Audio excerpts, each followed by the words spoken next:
What to do when you can't list. Hello and welcome to 6 Minute English. I'm Neil and I'm Rod. You look tired, Rod. Well, I didn't sleep well last night. I was tossing and turning all night, but I couldn't get to sleep. Well, that's a coincidence, as our topic today is insomnia. The condition some people suffer from when they find it difficult to get to sleep when they go to bed. Thankfully, I don't really have insomnia, but every now and again I find it difficult to get to sleep. Well, keep listening and we might have some advice to help with that. But first, a question. What is the record for longest a human has gone without sleep?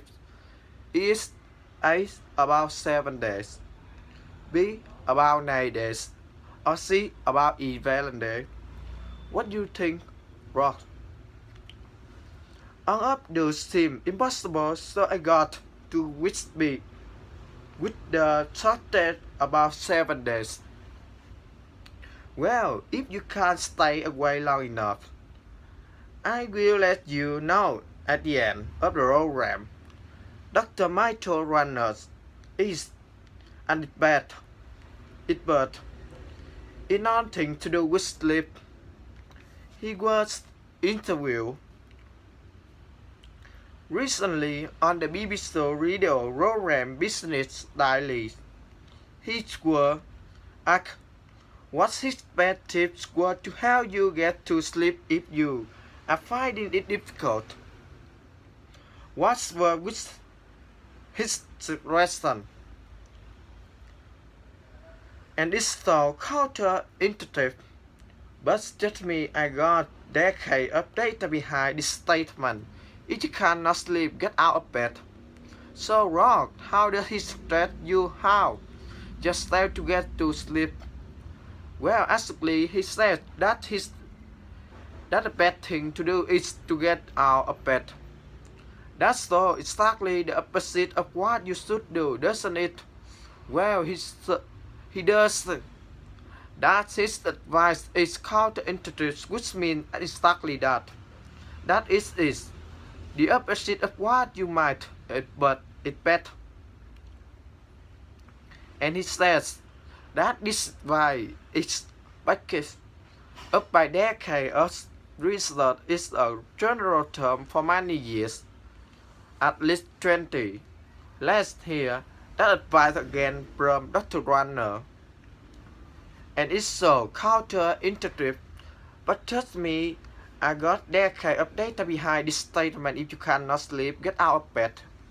So what is getting out of bed? Good advice. Here is the explanation from Dr. Runner. When you are in bed and you are not asleep, and you do that over and over and over again for a extended period of time, the ability of the bed to put you to sleep start getting dilated. Not only that, it starts getting replaced by thinking and tossing and turning and worrying and doing all these things. When you are not asleep, get out of bed. This is probably one of the most effective ways to prevent chronic insomnia. It's also one of the really effective ways to treat it. It won't work 100% of the time, but it will actually work more than most people think. We normally sleep in beds. Beds are designed to, but it's easy to list. But if we can't list, that must be the bed in bad whisker. As Dr. Runner says, it's dilutes the power of the bed to help us sleep.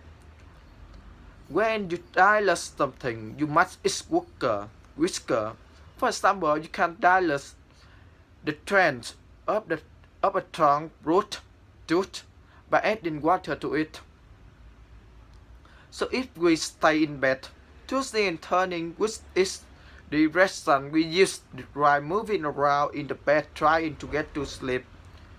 We begin to think of the bed as a place where we don't sleep rather than as a place where we do sleep.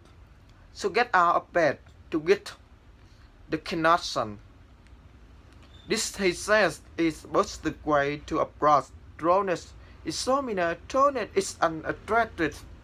That is due to deprived conditions that are long-lasting. So we are not talking here about occasionally not being able to get to sleep, but a condition where it happens every night. Let's hear Dr. Werner again.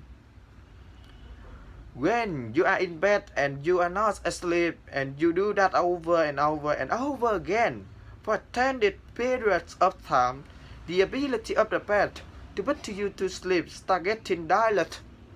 Not only that, it starts getting replaced by thinking and tossing and turning and worrying and doing on this thing. When you are not asleep, get out of bed. This is probably one of the more effective ways to prevent chronic insomnia.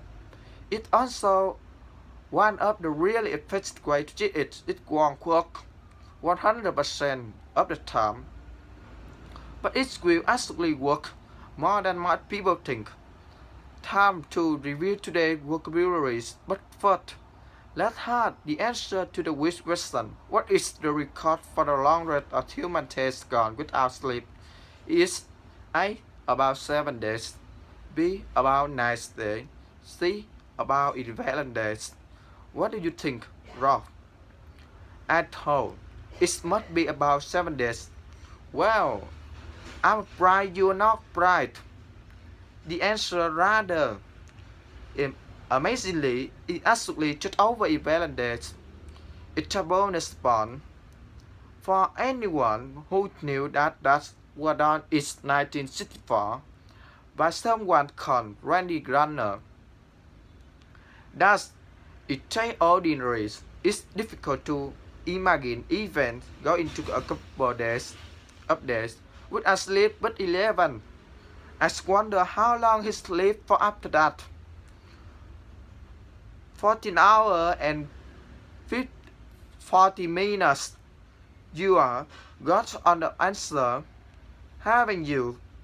Well, when I can list, I get up and retriever. And now it's time for the vocabulary. Today our topic has been insomnia. This is the work for the connection of not being able to sleep. And something that people do when they are trying to sleep is toss and turn in bed. The opposite of what seems logical or obvious is counterintuitive. It's go against what you might expect. So if you can't sleep, get out of bed. Our network is dialed. This is from the word to dilate, which means too much something less strong. And finally, there were the attractive drowsiness. This is an expression for a medical condition that is long-lasting. So someone who has chronic insomnia regularly has difficulty getting enough sleep. It's not just something that happens now and again. Well, we hope that 6-minute English instant and curve for insomnia, but I do find listening to podcasts and spoken radio help me get to sleep. Well, before we are brought up to sleep from the comforting tone of your voice, well, it's time for us to say goodbye. That is for this program. For more, find us on Facebook, Twitter, and YouTube basis. And of course, our website bbclondonenglish.com, where you can find all kind of other programs and videos and activities to help you improve your English. Thank you for joining us and goodbye. Bye bye.